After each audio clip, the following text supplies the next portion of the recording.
Good morning, student. I am Meena Sharma. I will teach chapter Hindi reader, chapter number 3. प्रदूषण महाविनाशक नामक पाठ को explain करने जा रही हूँ. Now open your chapter 3. प्रदूषण महाविनाशक होता है मतलब आपने प्रदूषण से मतलब है गंदगी सहित. और ये प्रदूषण आज के समय में वर्तमान समय में सबसे बड़ी मनुष्य की समस्या बन चुकी है. प्रदूषण का दुष्प्रभाव प्रत्येक जीव जंतु पशु पक्षी मानव पर पड़ रहा है. और यहाँ भी हम प्रदूषण से संबंधित ही उसकी चर्चा करेंगे और उसके रोकने का भरसक प्रयास करेंगे ताकि भविष्य में प्रदूषण हमारा आने वाला भविष्य भी प्रदूषण रहित रहे. यहाँ पर लेखक भवानी प्रसाद जी ने बड़े ही सुंदर से रूप से इसका एक्सप्लेन किया है. आज आप देखो जहाँ देखो वहाँ कूड़े का ढेर लगा हुआ है. मानव केवल उपभोगों पर ही अपना ध्यान दे रखता है, सफाई पर बिल्कुल नहीं रखता. जी माता वहीं कचरा फेंक देते हैं. जी माता वहीं पर सब कुछ खाया पिया रैपर छिलके वगैरह आदि फेंक देते हैं. और वो बातें और ये नहीं समझते कि हम जो कार्य कर रहे हैं वो एक हमारे वातावरण से बिल्कुल विमुखता से अपने प्रदूषण को आमंत्रित दे रहा है जो कि हमारे स्वास्थ्य के लिए हानिकारक है. मानव की सर्वोत्तम खोजों में से विज्ञान सबसे मानव के विकास में विशेष भागीदारी निभाती है. विज्ञान कई ऐसे साधनों को चमत्कार को सुविधाओं को दुनिया के मानव के लिए सजा देती है. और लेकिन इस अनुपम भेंट का ही दुष्परिणाम विश्व प्रदूषण भी है जिसने पृथ्वी को संकट में डाल रखा है. आज देखो हम चारों तरफ जब देखते हैं तो चारों तरफ गंदगी नज़र आती है. नाले नालियाँ को कूड़े के ढेर सब जगह जहाँ पर मक्खी मच्छर आदि प्रदूषण से पृथ्वी को संकट को बढ़ा रहे हैं और सब उसको संकट में डाल रहे हैं. आज वातावरण प्रदूषण की मात्रा बढ़ती जा रही है. जल वायु भूमि अशुद्धता ने प्रकृति को भी डगमगा दिया है. और प्रदूषण कई प्रकार से प्रदूषण को बढ़ावा दिया जा रहा है. वायु के द्वारा जल के द्वारा भूमि की अशुद्धता के ने तो हम वायु के द्वारा वायु जितनी भी फैक्ट्री चलती हैं धुआं निकलता है केमिकल्स निकलते हैं वो सब वायु में मिक्स हो जाते हैं और वो हमें हानिकारक पहुंचाते हैं. ऐसे ही जल अशुद्ध जल पीते हैं कहीं भी कैसा भी खुला हुआ जल पानी पी लिया ये सब. और भूमि पर पड़ा हुआ कचरा आदि ये सब पृथ्वी को अपनी प्रदूषण रूपी राक्षस पृथ्वी को अपने आगोश मतलब अपने गोद में लेके चली जा रही है. लेकिन आदिम पुरुष प्रकृति का सहचर है. आज का मानव प्रकृति का साथ देता है. बहुत से लोग ऐसे भी हैं जो इसको दूर करने का प्रयास करते हैं. पेड़ पौधे लगाते हैं सफाई करवाते हैं और हर तरह से उसका सहभागी बनते रहते हैं. मानव की आशाओं और आकांक्षाओं में अवृद्धि परिणाम स्वरूप वह प्रकृति के साथ खिलवाड़ करने लगा अपनी परिचय. आज देखो जगह जगह जंगलों को काटा जा रहा है पेड़ों को काटा जा रहा है. तो ये मनुष्य आज का मनुष्य भी प्रकृति के साथ खिलवाड़ करता है और प्रदूषण को बढ़ावा देता है. पर्यावरण प्रकृति का संतुलन बिगड़ने लगा है. पर्यावरण संकट बहुत ही उत्पन्न हो गया है. जनसंख्या की वृद्धि वनों की कटाई मैंने जैसा कि अभी बताया था कि इनको काटने के लिए वनों की जंगलों को काटना जनसंख्या की वृद्धि पॉपुलेशन बढ़ना उद्योग धंधे का विकास चिमनी फैक्ट्रीज अनेक प्रकार की जो ढेर लगे हुए हैं कूड़ा कचरा का ढेर ये सब हमारे अस्वस्थ कार्य हैं और हमारे शरीर को अस्वस्थ रखते हैं. मनुष्यों ने सुखों की पूर्ति के लिए आप चेंज करिए साइड में आइए देखिए.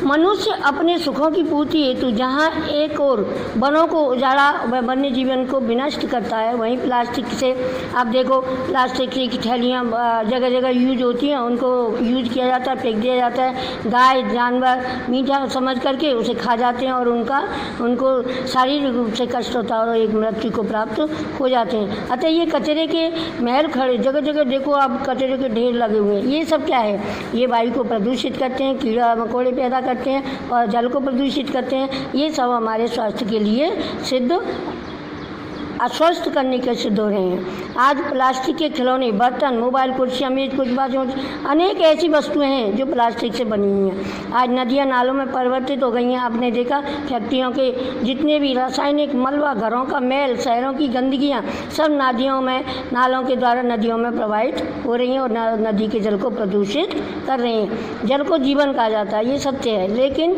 मानव ने अपनी स्वार्थ, तो मैंने जैसा कि अभी आपको बताया कि फैक्ट्रियों का रासायनिक मलबा, घरों का मैल शहरों में प्रदूषित कर रहा है, नदियों को प्रदूषित, नालों के द्वारा, गंदगी द्वारा, गंदा पानी जाता है नालों से के द्वारा नदियों में जा रहे हैं और वो प्रदूषित हो रहे हैं। जल को जीवन कहा जाता है, लेकिन मानव ने अपनी स्वार्थ सिद्धि के लिए पेयजल को भी संकटग्रस्त कर दिया है। भूमिगत जल की अत्यधिक उपयोगिता ने इस संकट को भी बढ़ा दिया है। देखो, हम कई जगह पे नाले को ट्यूबवेल लगवाते हैं, कहीं कुछ लगवाते हैं, शुद्ध पानी आता है, लेकिन भूमि पर जब ऊपर पानी आ जाता है ज़मीन पर तो वो अशुद्ध होते जाता है, क्योंकि अनेक प्रकार के बैक्टीरिया जो उसमें हवा के द्वारा मिल जाते हैं और वो पानी को अशुद्ध कर देते हैं।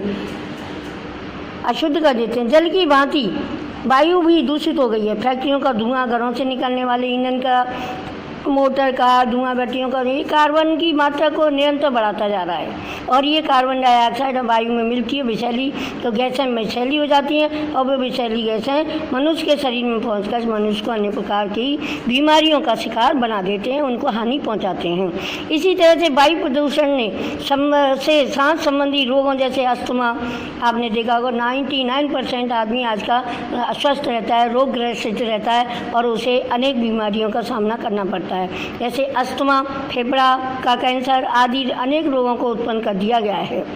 वनों की अंधाधुंध कटाई विषैली गैसों को बढ़ावा दे रही है, संकट को गहरा रही है। क्यों? क्योंकि पेड़ पौधों के द्वारा ही सभी जितनी भी विषैली गैसें होती हैं वो हवा के माध्यम से आगे उड़ करके चली जाती हैं, लेकिन जब वनों की कटाई हो रही है तो ये विषैली गैसों का संकट उनको हवा में मिलता है और हवा को विषैला बना देता है। आज मौसम अनिश्चित हो गए हैं, कहीं अनावृष्टि अकाल तो कहीं अतिवृष्टि, बाढ़ की स्थिति। आपने देखा अभी भूकंप आया था, बाढ़ आई थी महाराष्ट्र में, तो अनेक लोग मृत्यु को प्राप्त हो गए, अनेक बहुत नुकसान भी हुआ। तो ये सब अकाल है, अकाल, अनावृष्टि, अधिक ज़्यादा बरसात हो जाना या अधिक बाढ़ आ जाना, ये सब हमारी अधिक बाढ़ आ जाने, ज़्यादा बरसात होती है तो जनजीवन अस्त व्यस्त हो जाता है और अधिक बाढ़ आ जाती है तो सभी सब्जियां, खाने पीने की चीज़ें सब बाढ़ में बह जाती हैं और वो हमको, संपूर्ण संसार को, दुनिया को ही नुकसान में पहुंचा देता है। सर्दी, गर्मी, बरसात का चक्र टूट रहा है। आप देख रहे हैं कि गर्मियों में अधिक गर्मी भी नहीं होती, सर्दी आ जाती, कभी गर्मी, मतलब मौसम का कोई भी एक लेवल नहीं रहा है। रासायनिक उर्वरकों, कीटनाशक दवाइयों के छिड़काव से भूमि को दूषित, विषैला बना दिया है। आप जगह जगह देखिए, आप कितनी विषैली दवाइयाँ छिड़की जाती मक्खी मच्छर के लिए, तो इससे भी क्या होता है कि वो हमारी जो पृथ्वी है, धरती है, वो भी दूषित होती जा रही है। इन दवाइयों से तो फल सब्जी विषाक्त हो गए हैं। आप देखते हो कि अनेक इंजेक्शन लगा करके, विषैले इंजेक्शन लगा करके सब्जियों को बड़ा किया जाता है और उनको उपयोग में लिया जाता है। पेज पलटिए बेटा। तो आपको समझ में आया कि प्रदूषण ही हमारे मानव जीवन की हीनता का कारण है और अस्वस्थता का कारण है, बीमारियों का कारण है। इसलिए हमें प्रदूषण को रोकथाम के लिए अच्छे से अच्छे उपायों का करना चाहिए। कहीं पर अधिक कचरा ना फेंकें, एक जगह इस बंद डिब्बे में कचरे को फेंकें, नालियाँ साफ रखें, अशुद्ध पानी ना करें, शुद्ध पानी पिएं। ये सब हमारे प्रदूषण को साफ शुद्ध करने के लिए है। कभी आपने देखा होगा कि जल के द्वारा भी प्रदूषण होता है और सबसे बड़ी बात है ध्वनि प्रदूषण। आप देखते हैं जब शादी पार्टी आदि होती हैं तो इतना तेज़ माइक बजा दिया जाता है, इतनी तेज़ आवाज़ वाले गाने चला दिए जाते हैं जिससे कि मोहल्ले में आसपास में भी ध्वनि का आवाज़ बहुत तेज़ हो जाती है और ध्वनि प्रदूषण पैदा हो जाता है, जिससे हमारे दिमाग की, हमारे ब्रेन में इसका सीधा इफेक्ट होता है और हमारे कानों में सुनने की शक्ति भी कम हो जाती है। इसलिए आज आप देखते हो हर आदमी मोबाइल लेता रहता है, लीड लगा लेता है, कानों में गाने सुनते रहता है। ये सब उसकी श्रवण शक्ति को कम करने के साधन है। इसलिए हमको इन चीज़ों का भी प्रयोग कम करना चाहिए। टीवी आदि का शोर ध्वनि प्रदूषण को ही तो स्तर बढ़ा रहा है। मंदिरों गुरुद्वारों में कीर्तन मंडलियों में लाउड स्पीकर चलाए जाने से, भजन हो सड़क किनारे, जगह जगह टेम्पुओं में देखो, गाड़ियों में देखो, ये सब क्या है? ये सब ध्वनि प्रदूषण है, और जो कि हमारी बढ़ने वाली आवाज़ें श्रवण संबंधी बीमारियों का कारण बनती हैं। चिड़चिड़ापन आ जाता है, वृद्धि करने लग जाता है, सुनाई नहीं देता है। ये सब हमारा नुकसानदायक ध्वनि प्रदूषण से भी हमको काफ़ी नुकसान होता है। यद्यपि मानव मनुष्य में भविष्य में आने वाले संकट के प्रति सचेत होने लगा है, जिसके फलस्वरूप सारे विश्व को प्रदूषण की समस्या को रोकने के लिए कदम उठाने लगे हैं। आपने देखा है कि इसके प्रति काफ़ी 50% क्या 80% लोग जागरूक हुए हैं कि प्रदूषण को भगाएंगे, नाले नाली साफ कराएंगे, कचरे के ढेरों को नगर पालिका के द्वारा समाप्त करवाएंगे, आग लगवाई जाएगी, उसको नष्ट कर दिया जाए। तो ये सब उचित कदम यदि जनता उठाए तो हमारे देश का प्रदूषण काफ़ी हद तक कम हो सकता है। वनों की कटाई ना की जाए, जंगलों के पेड़ों को ना काटा जाए, नालियों को साफ किया जाए, उसमें अधिक से अधिक सफाई रखी जाए। ये सब बच्चों, आपको मालूम है कि प्रदूषण दिवस, पर्यावरण दिवस 5 जून की तिथि को मनाया जाता है। उसमें उसी दिन हम सब ये शपथ भी लेते हैं कि हम अपने मोहल्ले को, गली को, शहर को प्रदूषण से मुक्त करेंगे और करवाएंगे। औद्योगिक क्षेत्र में भी किसी उद्योग को लाइसेंस देने से पूर्व पर्यावरण विशेषज्ञ की स्वीकृति, धुएं तथा अन्य प्रदूषणों के निष्कासन की समुचित व्यवस्था को अनिवार्य कर दिया जाए। विषैले पदार्थ, कूड़ा कचरा आदि, मतलब इन सब को जलाशयों और नदियों में प्रवाहित न किया जाए, एक यथा स्थान बना दिया जाए जिसमें कचरे को फेंका जाए और उसी में रखा जाए, ताकि कूड़ा कचरे के द्वारा मक्खी मच्छर पैदा न हो और प्रदूषण भी न फैले। सरकारी और निजी संस्थानों द्वारा संचालित अनेक कार्यक्रमों के माध्यम से देश की जनता को जागरूक किया जा रहा है।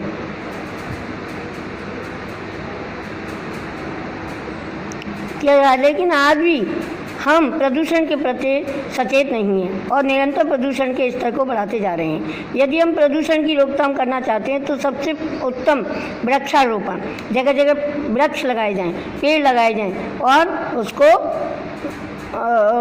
प्रदूषण के बढ़ाने को कम किया जाए। और प्रदूषण विनाशक होते हैं, समस्या को जूझ पाएंगे, प्रदूषण को बंद उतना ही करेंगे। पर्यावरण को विकृत और दूषित करने के लिए मानव ही उत्तरदायी हैं। अब ये देखिए कि और तो कोई करेगा नहीं, लेकिन हम लोग इसके लिए सचेत हैं। प्रकृति के लिए हानिकारक चीज़ों का उपयोग करना बंद कर दें और फालतू ये अनेक प्रकार के केमिकल डाले जाते हैं पेड़ पौधों में, इनको भी हमें बंद कर देना चाहिए।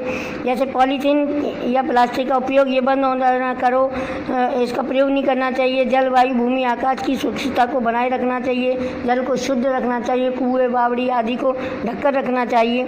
और वायु को जब ये फैक्ट्री आदि की चिमनियाँ जो होती हैं, जहरीली गैस होती हैं, उसको रोकने का प्रयास करना चाहिए। भूमि पर अधिक कचरा, गंदगी ना फैलाएं, उसको प्रयास करने। तो ये सब हमारा एक बहुत बड़ा कर्तव्य है और इस सीख से जब हम करेंगे तो आने वाली भावी पीढ़ी को भी हम यही शिक्षा देंगे कि अपने आसपास के पर्यावरण को स्वच्छ, साफ और सुंदर बनाए रहें, क्योंकि पर्यावरण प्रदान कर हम ईश्वर की रचना को और अधिक सुंदर बना सकते हैं। समझ में आया बच्चों? और ये मैं आपसे बार बार कहूँगी कि आप भी अपने आसपास के गली मोहल्ले में जो कचरे पड़े हुए हैं उनको उठवाने का प्रयास करें और स्वयं भी इन तीनों चारों चीज़ों का, जल प्रदूषण, वायु प्रदूषण, भूमि प्रदूषण, ध्वनि प्रदूषण, इन सब का ध्यान रखते हुए हम अपने कार्य के प्रति सजग रहेंगे तो सबसे अच्छा रिजल्ट रहेगा। बच्चों देखिए, ये वर्ड मीनिंग है, ये वर्ड मीनिंग है। आप देखिए आपकी बुक में है तो आप नोटबुक। इसके बाद आता है आपके मौखिक क्वेश्चन और मौखिक क्वेश्चन में ये नोट्स हैं आपके पास और क्वेश्चन इसमें से लिखिए बुक में से और मैं नोट से आपको आंसर करा रही हूँ कि मानव की सर्वोत्तम खोज कौन सी है? विज्ञान मानव की सर्वोत्तम खोज है। पृथ्वी को संकट में किसने डाल दिया? पृथ्वी, वनों, प्रदूषण ने पृथ्वी को संकट में डाल दिया है। इसी तरह से आपका वनों की कटाई क्यों की जाती है? वनों की कटाई लकड़ी पाने के लिए तथा खाली स्थान पर शहर आदि बसाने के लिए की जाती है। इसके बाद है नदियाँ नालों में क्यों परिवर्तित? नदियों में घर, शहर, फैक्ट्री आदि का मलबा डालने से ये नालों में परिवर्तित हो गई। वायु प्रदूषण के कारण कौन कौन सी समस्या उत्पन्न होगी? वायु प्रदूषण के कारण सांस संबंधी रोगों, अस्थमा, फेफड़ों का कैंसर आदि की समस्याएं उत्पन्न हो गई हैं। इसके बाद है लघु उत्तरीय प्रश्न। प्रदूषण के कितने प्रकार होते हैं? प्रदूषण के 4 प्रकार होते हैं: जल प्रदूषण, वायु प्रदूषण, भूमि प्रदूषण और ध्वनि प्रदूषण, जैसा कि मैंने आपको अभी समझाया था। पर्यावरण प्रदूषण के प्रमुख कारण कौन कौन से हैं? पर्यावरण अधिक से अधिक जनसंख्या की वृद्धि, वनों की कटाई आदि, आप जैसे कि वीडियो में नोट्स में देख रहे हैं, ये सब आपको करना है। ये लघु उत्तरीय प्रश्न है और ये आपका दीर्घ प्रश्न आते हैं।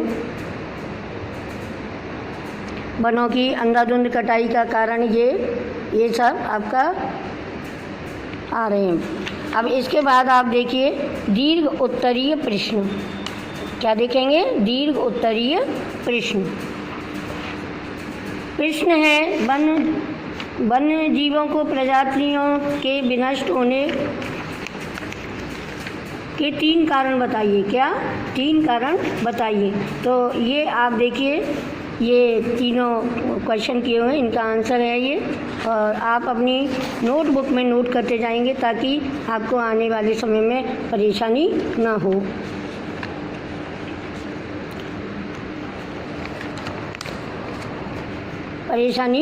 हो। ओके, तो ये आपका डी प्रश्न है। इसके बाद आती है आपकी एक्सरसाइज। इसके बाद आती है आपकी एक्सरसाइज, और एक्सरसाइज में देखिए अभ्यास बहुविकल्पीय प्रश्न MCQ। पर्यावरण दिवस कब मनाया जाता है? 5 जून को। आदि मानव और प्रकृति एक दूसरे के लिए क्या थे? सहचर। कौन सी गैस जीवनदायक है? ऑक्सीजन। टिक लगा लीजिए, बुक में ही करना है इन सबको। और इसके बाद ये है नीचे दिए गए शब्दों को सही जगह पर लिखिए। ये बॉक्स है और ये इनमें संज्ञा बतानी है, कौन सा भाववाचक है, व्यक्तिवाचक है, जातिवाचक है और भाववाचक है। इसके बाद विलोम शब्द देखिए और ये सब आप अपनी नोटबुक में फिल कर लीजिएगा। फिल करने के साथ साथ आपको लर्न भी करना है। ओके, और इसके बाद नीचे ये अशुद्ध वाक्यों को शुद्ध करके लिखा हुआ है, इनको आप रिपीट अगेन करेंगे। नीचे दिए गए शब्दों को वाक्यों में प्रयोग कीजिए। ये शब्द दिए हुए हैं: शोषण, उपयोग, विकास, संतुलन, इच्छा। इनका वाक्य प्रयोग ये दिया हुआ है, ये आप अपनी नोटबुक में करेंगे। ओके, नीचे दिए गए शब्दों में उचित स्थान पर नुक्ता शब्द जानते हैं, ये उर्दू का शब्द है और ये इसमें कुछ ही शब्दों पर छोटी सी बिंदी लगाई जाती है, उसे नुक्ता वर्ड कहा जाता है। नीचे शब्दों में भाववाचक संज्ञाएं लगानी है और ये भाववाचक संज्ञाएं आप देख रहे हैं। ओके, पेज पलटिए। इसके बाद रंगीन शब्दों को पर्यायवाची, जो रंगीन शब्द दिखाई दे रहे हैं खोजों में से एक है, इनको हमको चेंज करके लिखना है, इसमें राइट आंसर देखना है। तो ये सब आप कर लीजिए। Okay okay, thank you. Listen students, इसके बाद आप आगे चलिए। ये मूल्य परक प्रश्न है और बुद्धि विलास देखिए, ये मैंने भर दिया हुआ है, ये आपको भरना है अपनी नोटबुक में, बुक में सॉरी। और ये नीचे दिए गद्यांश को पढ़कर प्रश्नों के उत्तर जो कि मैंने टिक लगा रखी है, आप अपने बुक में कर लीजिए। Okay, thank you.